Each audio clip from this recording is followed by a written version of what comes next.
365 दिन में 400 उत्सव होते हैं वहां पर। एक एक दिन में 2-2 उत्सव भी होते हैं। एक दिन भी खाली वैष्णव जन पालकी लेकर के जा रहे थे। इधर देखो, इधर देखो, इधर देखो, इधर देखो, सब लोग ध्यान से कथा, अब भी कई लोग उधर ही देख रहे हैं। इधर देखो, कथा सुनो। क्या बताएं, आप लोग इतने आनंद में रहते हैं, कोई नया आ जाए कथा में तुरंत उसको देखते हैं। हम यहाँ बढ़िया कपड़ा पकड़ा पहन के बैठे हैं, सुंदर सलोने से बन के बैठे हैं, हमको देखो, काहे को देख रहे हो इधर उधर? इसलिए नहीं बैठे कि हमको नजर लगाओ, इसलिए बैठे कि हमारी बात सुनो। नजर लगने लायक कुछ है भी नहीं, लेकिन बातें सुनो भैया, हम कथा सुनाने आए हैं। ये दुनिया, इन्हीं लोगों को आप रोज ही देखते हो, और इससे बढ़िया पंडाल के बाहर चले जाओ, बस इतनी निकलनी, हमको तो वही दिखती रहती है। देखते रहो दुनिया, यहां तो कथा सुनने आए, इसलिए सावधानी से कथा सुनो। क्या बता रहा था मैं, भूल गया। अब हमको इतनी लीलाएं आती हैं मन में, और कोई आवे प्रकट करें, फिर आप इधर उधर देखते हो, मैं भूल जाता हूं। इसलिए कई बार आपने देखा होगा कथा करते करते मैं आंख बंद कर लेता हूं। क्यों? क्योंकि अब भाव कहना तो है, लेकिन आप देख रहे हो उधर, तो फिर मन होता है कि अब क्या करें, आंख बंद करके सुना दो। तो दक्षिण में श्री रंगनाथ भगवान की सवारी निकल रही थी एक बार। देखो अवगुण कैसे ठीक होते हैं, ये हम बता रहे हैं। तो श्री रंगनाथ भगवान की सवारी निकल रही थी, तभी वहां पर उसी नगर में एक पहलवान रहता था। उस पहलवान का नाम था धनुर्दास। बहुत बड़ा पहलवान, मल्ल पहलवान था। लेकिन उसकी पत्नी में इतनी आसक्ति थी, पत्नी से इतना ज्यादा प्रेम करता था। प्रेम करने तक ठीक होती है बात, पर आसक्ति बहुत बुरी होती है। आसक्ति कैसी होती है? दिन रात बस उसी को देखते रहना, उसके बिना जी नहीं सकते, वो कहीं चले जाए तो विचलित हो जाना, ये आसक्ति है। आसक्ति बुरी होती है। तो पत्नी में बहुत आसक्ति थी। भगवान की सब सवारी लेकर के चल रहे थे, सब लोग जय जयकार कर रहे हैं श्री रंगनाथ भगवान की। इतने में ही वो धनुर्दास सामने से निकल के जा रहा था, पत्नी के साथ जा रहा था। धूप पड़ रही थी तो छत्र लेकर के पत्नी के ऊपर चल रहा था। अच्छा, सीधी छतरी लेकर के चल रहा हो ऐसा नहीं, पत्नी सीधे सीधे चल रही है और वो उल्टा चल रहा था, छतरी पकड़ करके पत्नी के आगे छांव करता हुआ। क्यों? क्योंकि चलते फिरते समय भी उसको पत्नी दिखती रहे। उल्टा उल्टा चल रहा है छतरी लेकर के। अब ये देख करके सब भगवान की सवारी तो भूल गए, सब उसी को देखने लगे और सब मजाक करने लगे। वाह भैया, ऐसा जोरू का गुलाम पहली बार देखा है, पत्नी के ऊपर छतरी लेकर के चले, ये तो ठीक है, लेकिन उल्टा चल रहा है, उसके रूप को निहारता हुआ। लेकिन भैया बाकी सब लोग तो हंस रहे थे उस पर, लेकिन भाष्यकार श्री रामानुज स्वामी जी महाराज, आचार्य की दृष्टि जैसी उस पर पड़ी, आचार्य ने मन बना लिया कि इसमें गुण तो है, पर यह गुण संसार में लग चुका है, यही गुण ठाकुर जी में लगाना है बस हमको। क्या गुण है? रूप देखने का, सुंदरता देखने का गुण है। रामानुजाचार्य जी ने, ये गुरु का स्वभाव होता है, ये आचार्य का स्वभाव होता है। वो दोष देख करके उसको दोषी समझ के छोड़ता नहीं। जैसे वैद्य, जैसे डॉक्टर के आगे कितना भी रोगी व्यक्ति आ जाए, डॉक्टर उससे घृणा थोड़ी करता है, वैद्य उससे घृणा थोड़ी करता है। बाकी के सब लोग उसको छूने में डरेंगे, बाकी के सब लोग उसके पास जाने में डरेंगे, पर डॉक्टर उसके पास जाएगा, उसका मुंह खोलेगा, कभी कभी जीभ में उंगली भी लगा देता है, सब जगह जहां भी स्पर्श करना है करेगा, क्योंकि वैद्य के अंदर ये बात नहीं आती कि ये कैसा है। ऐसे ही गुरु का स्वभाव होता है। गुरु किसी के दुर्गुण देख करके यदि दूर कर दे तो वो गुरु नहीं होता। गुरु का स्वभाव कैसा होता है कि किसी के दुर्गुण देख करके तुरंत उसको स्वीकार करता है और उसके दुर्गुण को सद्गुण में परिवर्तन करने का प्रयास करता है। ये गुरु का स्वरूप होता है। रामानुजाचार्य जी ने देखा कि भाई पत्नी के पीछे छत्र लेके चल रहा है, और वो भी उसके रूप को देखता हुआ है। गुण तो है इसमें, क्या? दर्शन का गुण है, पर संसार के प्रति लगा है। यही ठाकुर जी में लगाना है।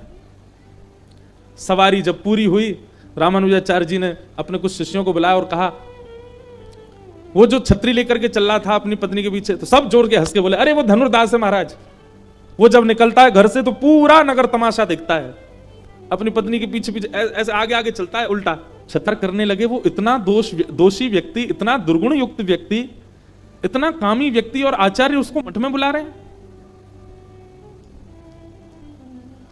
सब गए और धनुर्दास के पास जाके कहा, बोले श्रीमद रामानुजाचार्य जी महाराज ने आपको बुलाया है, चलो।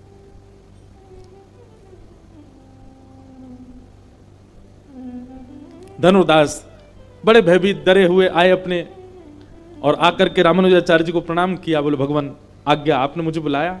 बोले भैया आज ठाकुर जी की सवारी चल रही थी, तुम उल्टे उल्टे चल रहे थे छतरी लेके अपनी पत्नी के आगे। बोले महाराज मैं क्या बताऊं, उसने तो अपनी पत्नी पुराण प्रारंभ कर दिया। उसके नेत्र ऐसे हैं, उसकी नासिका ऐसी है, उसके कान ऐसे हैं, उसके गाल ऐसे हैं, उसकी मुस्कान ऐसी है, उसके केश कैसे हैं। रामानुजाचार्य जी बैठे बैठे सुनते जा रहे हैं। बोले इतना सुंदर उसका स्वरूप है, मैं सौभाग्यशाली मानता हूं, भगवान ने कृपा करके मुझको इस जन्म में ऐसी पत्नी दे दी। और उसको देखे मुझे लगता है कि मेरा अगला क्षण कहीं अंतिम ना हो, उससे पहले मैं उसको देख लूं, इसलिए मैं हर क्षण उसको देखता हूं। रामानुजाचार्य जी बोले सारे लक्षण भगवत प्राप्ति के हैं, बस संसार में लगे हुए हैं। रामानुजाचार्य जी महाराज बोले अच्छा अगर तुम्हारी पत्नी से ज्यादा सुंदर तुम्हारे सामने कोई आ गया तो? धनुर्दास बोले मुझे विश्वास है मेरी पत्नी से सुंदर कोई नहीं हो सकता। बोले अगर मैंने उससे सुंदर तुम्हें कुछ दिखा दिया तो? धनुर्दास बोला पहले तो मुझे अनन्य विश्वास है कि होगा ही नहीं, और कदापि यदि मेरी पत्नी से सुंदर कोई आ गया तो मैं जीवन भर के लिए उसका दास बन जाऊंगा। ऐसी निष्ठा हमारी भी नहीं होती। भगवान निष्ठा हो तो ऐसी हो जैसी धनुर्दास की। भगवान से सुंदर कोई और दिख जाए तो धनुर्दास पहले ही कह रहा है कि मेरी पत्नी से सुंदर कोई होगा ही नहीं, पहला विश्वास मेरा यही है। ऐसा ही होना चाहिए निष्ठावान को कृपा से कि देखो मां हमसे बहुत प्यार करती है, हमसे बहुत स्नेह दुलार करती है, लेकिन फिर भी हमको तैयार करके स्कूल भेजती है ना। सुबह पहली बार जब बच्चा स्कूल जाता है, छोटे छोटे जूते पहन करके, टाई लगा करके, पीछे बस्ता टांग करके, गले में थर्मस लटका करके पहली बार जब बच्चा स्कूल जाता है तो उसको अपनी मां साक्षात दुश्मन दिखाई देती है। ये मुझे अपने आप से दूर क्यों भेज रही है, ये जानती तो है मैं इसके बिना रह नहीं पाता, मैं इसके बिना सो नहीं पाता, मैं इसके बिना खाने, फिर भी मुझको दूर भेज रही है। मां हृदय पर पत्थर रख करके उस बालक को बस में, वैन में, जिससे भी स्कूल जाना है उसमें बैठा देती है। बालक रोता रहता है, खिड़की पीटता रहता है, मां मुझे मत भेजो, लेकिन फिर भी मां भेज देती है। क्यों? क्योंकि मां चाहती है कि मेरे बालक का और नवीन निर्माण हो, मेरे बालक को और संसार में जाकर के संसार की बातें पता लगे, वो थोड़ा विद्वान बने, वो थोड़ा और बस मेरे पल्लू में रह करके वो लाडलाई ना रह जाए, थोड़ा संसार को जाने, सीखे, पढ़ाई करके, अध्ययन करके कुछ बने, कुछ बन करके सब लोगों का प्रेमी बने। इसलिए मां अपने से दूर भेजती है, विद्यालय भेजती है, हॉस्टल में भेजती है, यूनिवर्सिटी भेजती है। वो बात अलग है कि कुछ साल बाद बालक का ही मन नहीं करता उसके पास रहना, खुद ही भाग जाता है। स्कूल ना भी जाना हो तो भी कहीं ना कहीं तो भाग ही जाता है, वो बात अलग है। लेकिन प्रारंभिक स्थिति में मां भेजती है। हमारा भी यही कॉन्सेप्ट है। प्रारंभिक स्थिति में ठाकुर जी हमको भेजते हैं संसार में, क्योंकि संसार एक विद्यालय है। यहां हर व्यक्ति, हर परिस्थिति, हर समय, हर घड़ी, हर क्षण हम कुछ सीखते हैं। पुत्री मांगो, पत्नी मांगो, पति मांगो।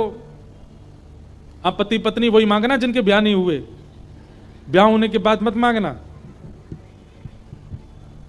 तो गाड़ी मांगो, घर मांगो, बंगला मांगो, जॉब मांगो, पर सबके पीछे उद्देश्य क्या रखना कि हे ठाकुर जी, बरेली में हमारा ऐसा घर बन जाए जिस घर में हम लोग जैसे शिफ्ट हो, खूब संतों का आगमन हो, खूब ब्रजवासी आमें, आपकी खूब चकाचक सेवा हो, 56 भोग की खूब आपके महाराज उत्सव किए जाएं, और हम सब लोगों की बुद्धि इतनी शुद्ध हो जाए उस घर में जाके कि हमारा हर महीने मन करे चलो वृंदावन, चलें श्री वृंदावन धाम, बिहारी जी के दर्शन करके आए, राधा रमन जी को नेत्र में बसा के आए। अब आपने मांगा तो घर, पर घर के पीछे उद्देश्य क्या रखा? भगवत प्रेम। हे ठाकुर जी, ऐसे पुरुष से हमारा ब्याह हो जाए जिसके ब्याह के उपरांत आपकी सेवा हम और ज्यादा करने लग जाएं, जो हमें आपके और समीप ले जाए, जो आपकी कथा भागवत आदि इनमें ले जाने में हमको कभी संकोच ना करे, जो आपकी भक्ति में हमें और आगे खींचे, ऐसे से हमारा ब्याह हो। हे नाथ, हमारे घर एक ऐसी संतान हो जाए, पढ़ लिख करके विद्वान बने, अच्छी बात है, पर उससे भी ज्यादा वो भक्त प्रहलाद जैसा, ध्रुव जैसा, मीराबाई जैसा आपका अनन्य भक्त हो। ब्रज में जब जाए तब संतों की खूब सेवा करे, गौ माता की खूब आराधना करे। हम लोगों ने घर तो मांगा है, पर घर कैसा मांगा है? बोले पड़ोसी की देख के आंख खुली रह जाए ऐसा घर बनवाना है। संसारी वस्तु मांगोगे तो वो संसारी प्रभाव ही रखेगी। अपने मित्र से बढ़िया पत्नी लेके आऊंगा अपने लिए, वो भी देखता रह जाए, तो फिर वो संसारी आनी है। मेरे बच्चे ऐसे हो, शर्मा जी के बच्चे पीछे छूट जाएं, ऐसे पढ़ लिख के विद्वान बने, तो फिर निश्चित कहीं ना कहीं उनमें संसारी भाव आना है। इन संसारी भावों से ठाकुर जी से मांगना, उसके लिए निषेध किया गया। पर यदि विष्णु आराधनार्थाय, ठाकुर जी के प्रति प्रेम बढ़े, भक्ति बढ़े, सेवा बढ़े, भाव बढ़े, इस भावना से यदि आप ठाकुर जी से कुछ मांगते हो तो उसको मांगने में कोई दोष नहीं है। तो ऐसी वस्तु मांगो। एक कन्या थी, एक कथा सुनो।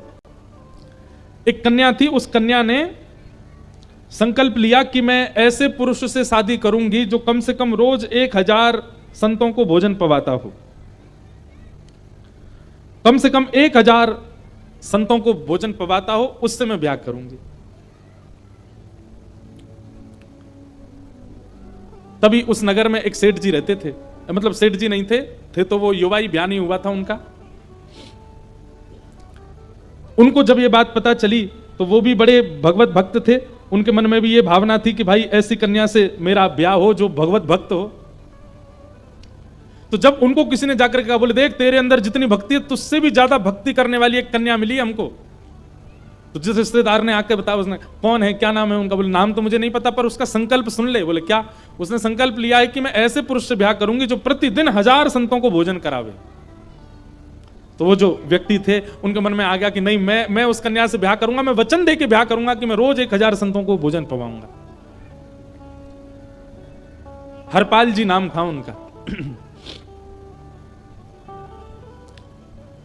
वचन दिया, लिख करके अपनी पत्नी को दे दिया, चाहे मेरी स्थिति कैसी भी हो जाए पर मैं तुम्हारे वचन को निभाऊंगा, मरते दम तक 1000 संतों को नित्य भोजन कराऊंगा। और पत्नी ने उनसे ब्याह किया, दोनों का ब्याह हो गया। बहुत संपन्न परिवार के थे, बहुत धनवान परिवार के थे हरपाल जी, पर उनका कहीं भी कार्य काज काम में कहीं मन लगता नहीं था, घर पे रहते थे। लेकिन पत्नी ने आकर के काम शुरू करवा दिया, रोज 1000 संतों को भोजन कराते। रोज घर में भट्टी चलती रहती, रोटी बन रही है, सब्जी बन रही है, दाल चावल खीर पकौड़ी। और संत महाराज, अब 1000 संतों के लिए निमंत्रण था तो जरूरी थोड़ी कि 1000 एक बार आ जाए तो उसको उठा देंगे। सब जगह हल्ला हो गया, एक हरपाल नाम का व्यक्ति 1000 संतों को भोजन कराता है, तो कम से कम 2-2,500 संत रोज आते थे। हरपाल जी सबको पवाते, जितना धन उनके पास था सारा धन लगा दिया संतों की सेवा में। धीरे धीरे सारा धन खत्म हो गया तो अपने पुश्तैनी घर का जितना वैभव था पुराना, धीरे धीरे उसको लगाने लगे। धीरे धीरे वह भी खत्म हो गया। एक दिन उन्होंने मन में विचार किया कि संतों की सेवा नहीं रुकनी चाहिए। अपना घर बेच दिया, किराए पर चले गए और उस घर से जितना पैसा मिला देवी से बोले, अब तो देवी देखो कम से कम 5 साल हमको कहीं कुछ नहीं करा, 5 साल तक खूब सेवा होगी, इतना पैसा आ गया। खूब सेवा की, 5 साल तो बड़े आनंद में निकल गए, लेकिन 5 साल बाद वो पैसा भी खत्म होने लगा। तो हरपाल जी बोले अब कैसे सेवा करें?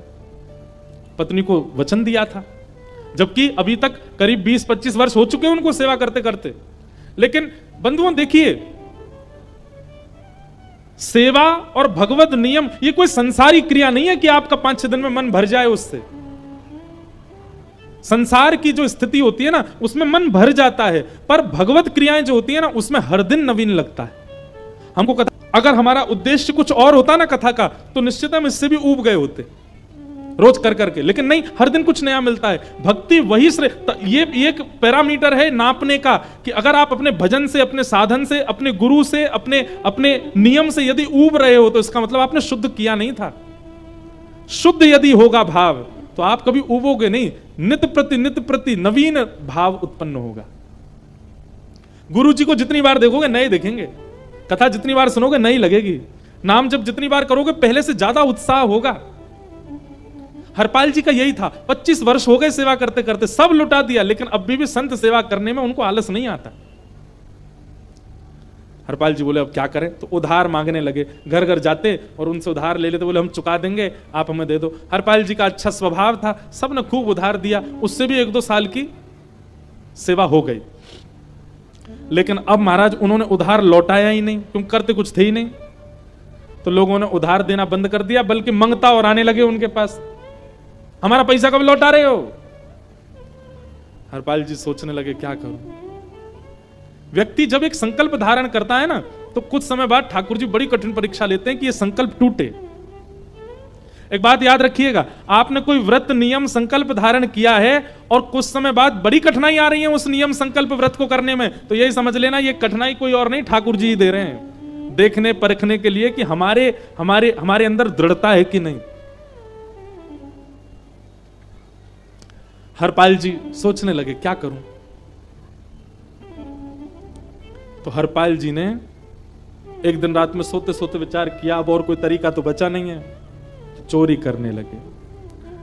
घरों में जाते और घरों में जाके धन नहीं चुराते, घरों में जाके रसोई में जाके राशन चुराते, दाल चावल चीनी आटा ये सब चुरा लाते लोगों के घरों से,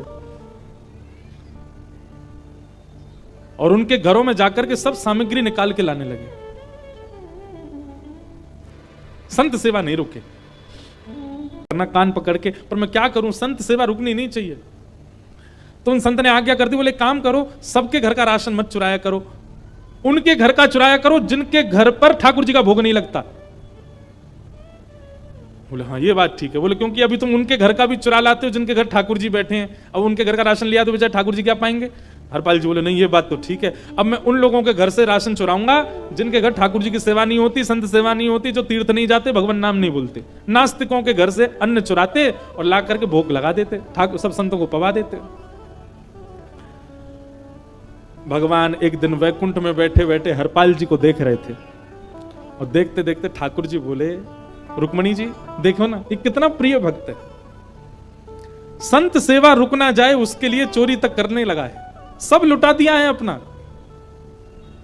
रुक्मणी जी बोले हाँ वैष्णव तो है, ठाकुर जी इस पर थोड़ी कृपा कर दो ना। बोले हमारा बहुत मन हो रहा है इस पर कृपा कर दें। बोले कैसी कृपा करोगे। ठाकुर जी बोले रुको अभी आते हैं। भगवान गए और महाराज ऐसी लंबी सी मूछ लगा करके, बढ़िया सुंदर पाग पहन करके, गले में खूब सारे आभूषण पहन के, हाथ में कड़ूला पहन के, खूब सारी अंगूठियां लेकर के, और पैरों में सोने की जूती, हाथ में सोने की बेंत लेकर के एक बढ़िया मालदार सेठ बन करके आए। रुक्मणी जी बोली क्या कर रहे हो। बोले हरपाल रात्रि में तो लोगों के घर से अन्न चुराता है और सुबह राह चलते हुए धनवान लोगों को लूट लेता है। हम जा रहे हैं इसके राह के राहगिरी बनके, और अपने धन धान्य से इसको इतना आकर्षित कर लेंगे कि हमको ही लूटेगा, और जब खुद को लुटवा देंगे ना इसको, तब हमको चैन पड़ेगा, हाँ अब हमको आनंद आया। और इतना धन देकर के आएंगे कि हरपाल जब तक जीवित रहेगा तब तक संत सेवा बंद नहीं होगी। रुक्मणी जी बोली आपका भाव बहुत सुंदर है, हम भी चलें।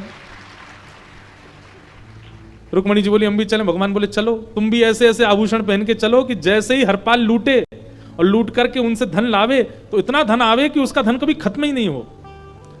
तो रुक्मणी जी ने अक्षय अक्षय मणियां पहनी, जो कभी जिनका मूल्य, जिनसे मिलने वाला रुपया कभी खत्म ही नहीं होता, ऐसी ऐसी मणियां पहनी, साक्षात लक्ष्मी है। हरपाल जी खड़े थे, और आज संत सेवा की कोई व्यवस्था नहीं बनी, रात में कहीं से लेके भी नहीं आ पाए, और सुबह से संतों का जमावड़ा लगाया घर के बाहर। हरपाल जी सोच रहे हैं कोई बढ़िया मालदार मिल जाए, उसको लूट के ले जाएं, संतों की सेवा तो भी बन जाए। इतने में ही महाराज ठाकुर जी सामने आ गए। हरपाल जी की जैसी दृष्टि पड़ी, कमल नेत्र हैं पर वृद्ध सा शरीर है, और भौएं अपनी चढ़ा रखी हैं, झन झन झन झन करके सारे अंग के आभूषण बज रहे हैं, बढ़िया सुंदर पाग पहनी, सोने की जूतियां।